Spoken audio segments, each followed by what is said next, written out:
राहुल अपनी महंगी गाड़ी में बैठा हुआ था और बहुत इरिटेट हो चुका था। इतनी भीड़ थी कि उसने अपनी महंगी गाड़ी को वहीं के वहीं बिना कुछ सोचे समझे पार्क कर दिया और चढ़ गया एक बस में। देखा तो बस के अंदर इतनी ज्यादा भीड़ थी कि बैठने तक की जगह नहीं थी। वो बहुत ज्यादा परेशान हो चुका था कि इतने में उसने देखा कि एक इंसान का स्टॉप आया, वो चलता बना और एक सीट खाली हुई। अब सीट के बाजू में खड़ा हुआ इंसान वो खुद नहीं बैठा और उसने राहुल को सीट ऑफर कर दी। राहुल उसे ही देख रहा था। कोई वर्कर सा लग रहा था जिसने दिन भर बहुत मेहनत करी हो, क्योंकि मेहनत के दाग उसके कपड़ों पर नजर आ रहे थे। खुद बैठने की जगह उसने वो सीट राहुल को दे दी और उसने फिर देखा कि एक और स्टॉप आया, एक और इंसान उठा और ये आदमी वहीं पर खड़ा हुआ था।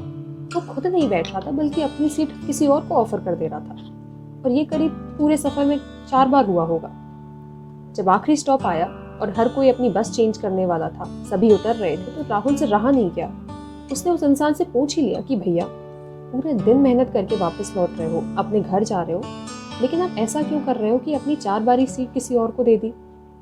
तब उसने राहुल को देखा और जवाब दिया कि भैया, मैं कुछ ज़्यादा पढ़ा लिखा नहीं हूँ, मेरे पास इतने पैसे भी नहीं है कि किसी को कुछ दे सकूँ, लेकिन देना चाहता हूँ।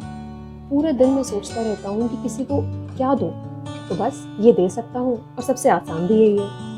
वैसे भी पूरे दिन मेहनत करता हूँ, थोड़ी देर अगर और खड़ा रह जाऊँगा तो पतला थोड़ी हो जाऊँगा। लेकिन हाँ, जब मैंने आपको अपनी सीट दी तो आपने मुझे थैंक यू कहा।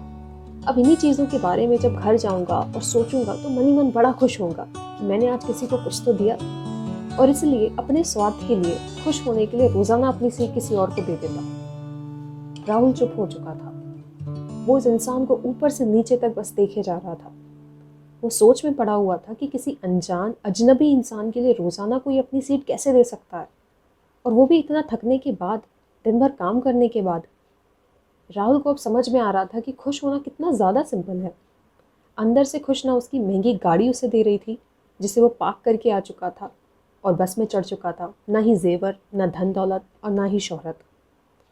The real Joy is in giving. किसी को कुछ देने से जो खुशी प्राप्त होती है वो कंपेरेबल ही नहीं है। The art of true happiness, it's so simple, the Joy of giving.